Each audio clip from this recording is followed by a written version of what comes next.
Welcome to my YouTube channel.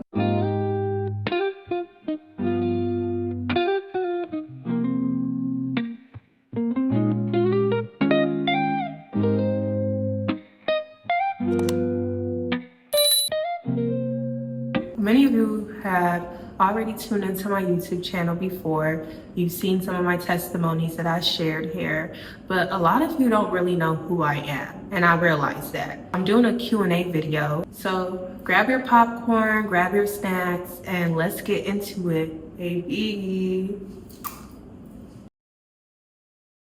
So again, my name is Ashanti. I currently live in Houston, Texas.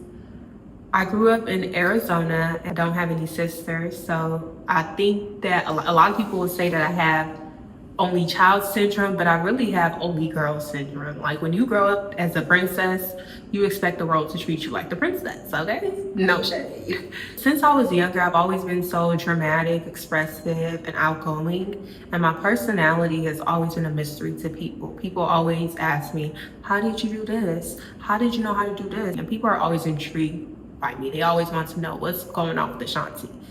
There was a point in my life where I was just so... That up. Ooh. You out here wrecking. Period. Who you think you are? Ashanti. And your name Ashanti? Hello. Jesus Christ. Get off live, girl. Question. I got a question. Hey, has somebody ever told you you look like a hot bowl of soup and I got the flu? Oh! I had talked to him and I said, okay. I'm crying. No problem. We got him. Thank you. Where's anybody else covering this? If I'm not here and I don't put this out, the public would not know nothing. I'm the one that's putting it out. You're so internet, like, ill. But yeah, I always would vlog, post videos of my day on Snapchat, and just really just give people the day-to-day life of who Ashanti was, sharing my opinions, just living very carefree. Especially when you're young, you're just so carefree. And in that, people saw my interest in beauty, my interest in just being blunt and talking. They would always say, do you do YouTube? Do you do YouTube? I even at one point in 2019 started a YouTube channel and it never went anywhere. And so this was something that was just in my line.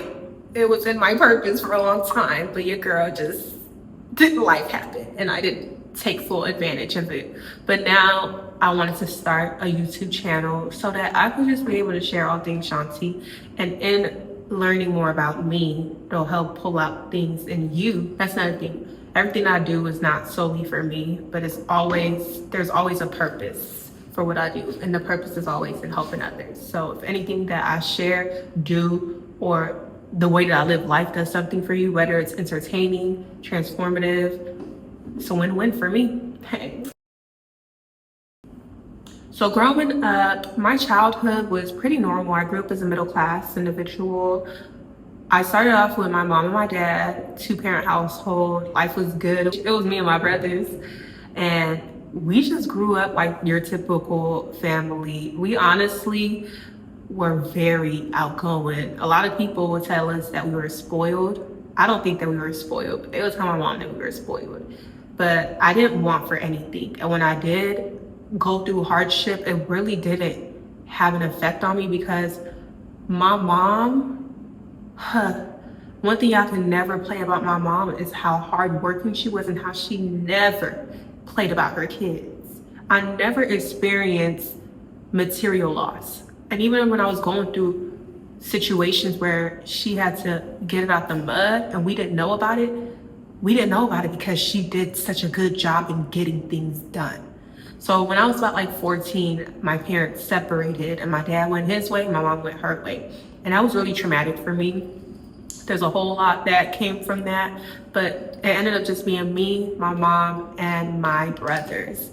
And so we moved to different locations within Arizona because my mom was trying to figure it out. She worked hard, really hard, became a nurse. She was going to school, working, and we didn't have a lot of time with her intimately, right? We would see her in the mornings before work, and when she switched to night shift, we will not really see her at all. And so we kind of learned life on our own. And I took on that role as mom for my siblings. So I had to learn how to cook, clean, and do all of these things. I carried that burden of like wanting to take away what I was realizing was missing for my little brother. So I put a lot of focus on just distracting him. So in there, I would just like play games with him, do a lot of things, ride bikes. We'll go to Boys and Girls Club. I was in the step team. I was in pageants, modeling, acting since age 3. Grew up in church, Pentecostal.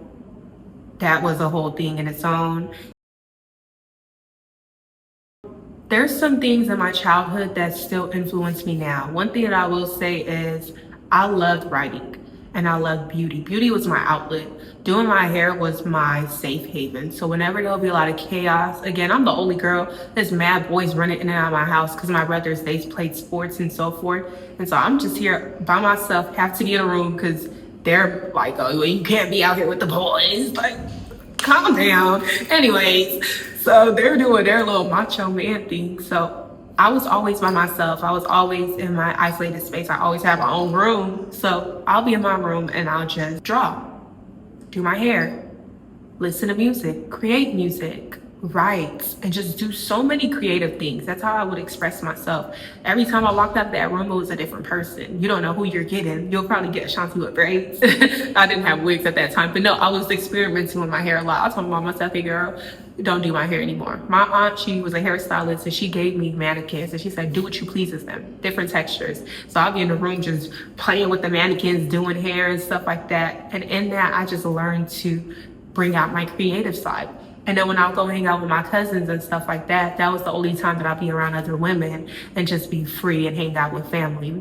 So majority of my life was spent me being in an isolated space in my room, but then also finding community through family and sports, pageants, and the stuff that I would do. My mom, she converted from Islam to Christianity, so she was big on her faith. So I just remember always going to different churches. You already know what it is when your parents are in church. You just go to different things.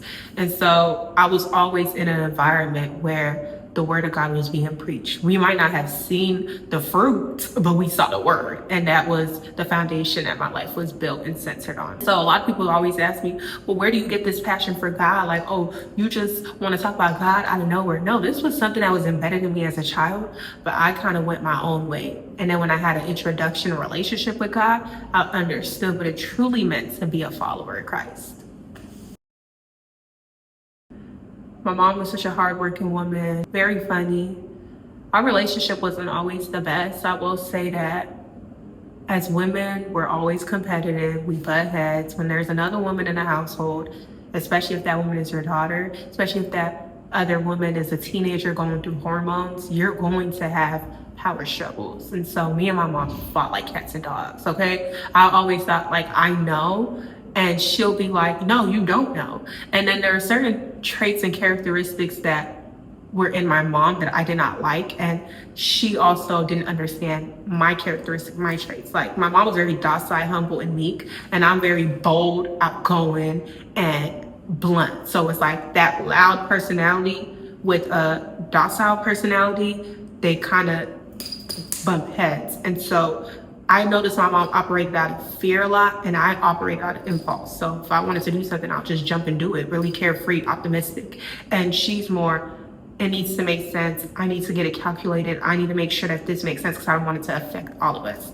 And so we would see that power struggle. And then on top of that, she wasn't very intimate as far as me and her's relationship, and her intimacy went towards the boys. And so in that, I had this hyper independence where I'm not able to now relate to women, but I can show that intimacy through my relationship with my brothers. And that's the only place that I show intimacy was through that relationship. Everywhere else, no, you could not get close to me. And so yeah, I was picked apart a lot by my mom. I was made into this perfect Barbie doll. So had to be skinny. You have to be pretty. Like if you're pretty, you gotta make sure that you're beautiful, but then don't just be beautiful, you gotta make sure you have brains to match. So student council, honor roll, all of these things. And if I get a B, then it's a bad thing. Like so much pressure on such a young individual. And I say all of that to say, when I first found out the news about her having cancer, everything felt still. In a way, I think I idolized my mom. I was raised to idolize her. And so my idol, who I deemed to just be this strong superwoman, is now sick and in a humble place where she can't work for herself anymore. She cannot take care of herself. She needs aid. That shifted my perspective. Like, that did something to me. It made me realize that we spend so much time performing and doing works, and we don't take a lot of time in healing. How does someone who is a nurse that heals others become sick? How do you get cancer? Of course you can't avoid something like that, but it's just like, I really wanted to start digging deeper. And then on top of that, I'm like, well, you believe in God, you pray, you're a powerful prayer warrior.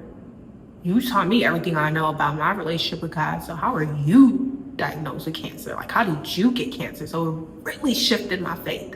And it really had me asking these questions, because I'm like, I don't understand. I really don't, and I wanted to understand. And especially when you're raised to not show any weakness or vulnerability, and you see the person that you put on this pedestal of strength become weak and vulnerable, and now makes you question weakness and vulnerability, and you look at it as a bad thing instead of a powerful thing. When I was young, I was very sensitive. I cried for everything. I'm still sensitive to this day. A lot of people don't know that. My mom, I remember finding a note that she wrote when I was going on a field trip, and it said, be careful with her emotions, she's fragile. Oh my God, seeing that infuriated me. Fragile? After reading that, I vowed to never show vulnerability or emotions, because I would never be in a place of fragility where it's easy for me to be broken. Like, fragile, but when something is fragile, you have to handle it with care. I didn't realize that she was saying to care for me. I took offense to that, and I shut off my emotions. But that's another story. So losing her, I felt like a part of me also died, because my sole purpose for living was now gone. The person I was living to impress, the person that I was living to make proud, the person that I was seeking validation from is no longer here to validate me. So who am I doing this for? What is my purpose in doing any of this if the person that I'm doing it for can't see the reward of it? So that really shifted my life. And the person that I was before her death, she's so dead, I don't even know where to find her. Because this new person here, this was the person that she saw all along that she was pushing for, but I didn't know. When my mom first died, I was very numb, was shocked. I don't think that I accepted it, and I was simultaneously working on my relationship with God, and I was building my relationship, not religion, because again, I've been in the church house, but I never had a relationship with Jesus. And so when he finally met me in my apartment in 2020, and my whole life shifted around, my mom getting sick was kind of like the catapult into me entering my healing and faith journey. And so when she died, I instantly was pushed into ministry and cared for, and I never really had the opportunity to grieve. But I would have moments and instances where grief would catch up to me, so I was navigating that on my own. I lost my mom, but I also lost tangible things. I lost money, I lost possessions that I own, material things, and those things would have broke me before, but instead, it was easy for me to let it go. I didn't really hold on to the weight of it. And I think it's because he showed me that you don't own your mom. She didn't own you. You as her mom. This is a temporary place. This isn't home. Home is where I will have you guys in the future. So you need to make sure that your ducks are in order so that you can make it home.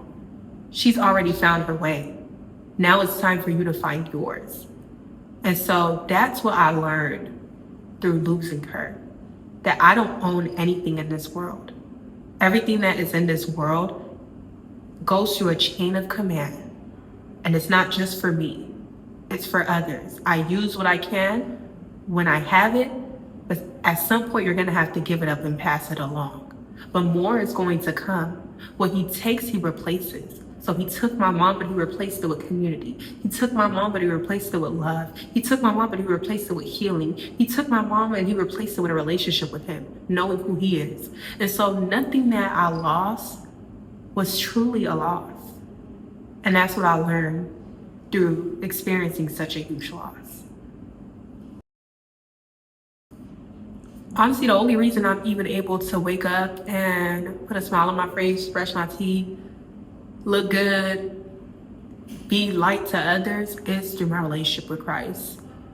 When you eat the word, when you really allow it to transform you, there's a peace that comes with it that either scares people or inspires people.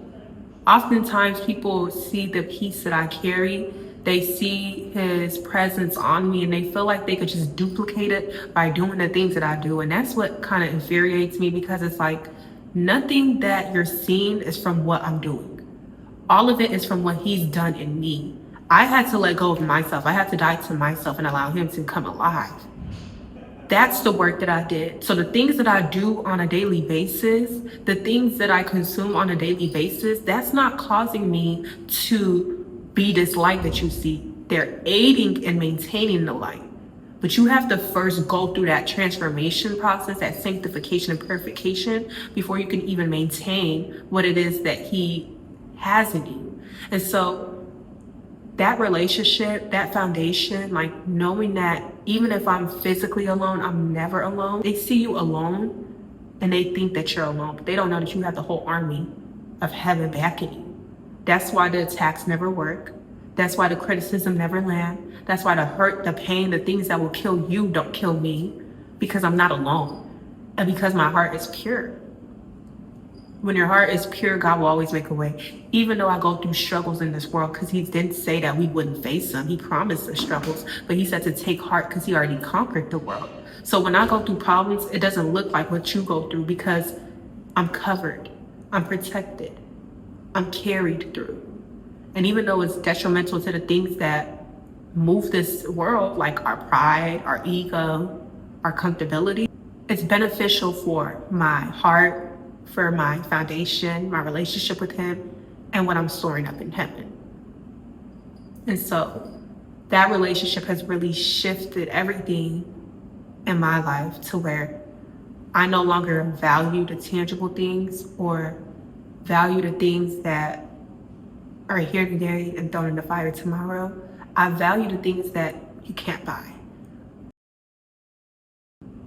So my whole life, everything that I've done has just been in service, right?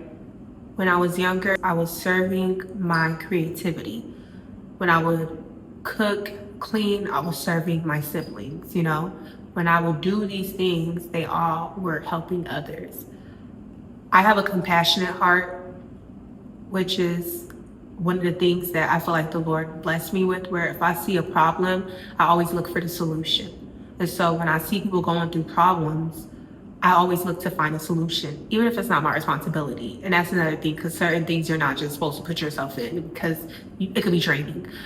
But in growth and maturity in my relationship with God, I realized he put that compassion in me because I was called to serve others, to help others, to walk alongside others for their healing and their transformation and finding their identity. I don't know why. I think it's a God thing that he just placed that in me, that I'm passionate about helping other people without getting anything in return. You don't even have to give me anything. I remember when I was doing some of my friends' hair back in the day, I used to be like, you can pay me in food. They're like, huh? I don't know. Because I know that all of my blessings come from God. Like, I'm always taken care of. So everything that I receive from people is just an added bonus, you know? I'm always taken care of. I'm always provided for. So I don't look for those things. I get more satisfaction in you being okay, because I'm already okay, you know? So yeah. All right, so my parents are actually very sports-driven people. My dad was a soccer player. Yeah, my dad irritated me because my dad had the opportunity to play professionally for soccer because he was that good. He was about to play for, I forgot what team it was, but it was a really good team where it's like, what is that football player? He could have been on Ronaldo level, but he chose to pursue his education, which is like, okay, that's good because he did great. He got his bachelor's, master's, and PhD, and he's doing well for himself. He's in government. But anyways, I'm like, you could have been in a big league. Like, my dad could have been a professional football. Like, imagine life if my dad was a professional athlete, but it's cool. It's funny though, because that transferred to his kids. So my brothers, they all play basketball and stuff, and I played basketball and volleyball growing up. But I wasn't passionate about basketball. Like, I'm just good at it because, of course, I'm in a household with all dudes who play basketball. So I'm like, let me see if I'm good. And so I worked on that left. One thing about me, when I put my mind to something, I get it done. During their practice, Junie's practice, my older brother, I saw them shoot and I'm like, I feel like I could do this too. So I went and I grabbed the ball and I'm trying to shoot. And I realized it wasn't working because I'm trying to do it with my right hand. And they're like, you're a lefty. Because I write with my left, I do everything with my left. And I said, oh, that's why it's not working. So when I learned to do it with my left, my form got so good. That shot was wet and I started playing basketball in high school. And the rest was history. My coaches even wanted me to go to college and play for real, but I was just like, nah, that's not my passion. That's my brother's. But with my hair and everything, you already know the passion came from childhood. Beauty, honestly, I've been called beautiful my whole life. My dad, he said that I'm beautiful. And if my dad said I'm beautiful, then that's just what it is. So I'm like, I've been called beautiful my whole life, but it wasn't the physical that people saw. Physical kind of played part of it. It helped, but it was really my spirit. And I didn't realize that. That's a whole other topic. But yeah, my spirit is beautiful. So it translated into my physical beauty. And I just love everything, lashes, hair, makeup, just real girly. Child, imagine growing up with 4 brothers and you end up girly, you would think I'd be a tomboy. But when I tried to be a tomboy, it just wasn't working. So God is so intentional because when you have a relationship with him, everything that you do, everything that you say, like my whole speech, my whole life is centered around him. I can't even say anything without mentioning him.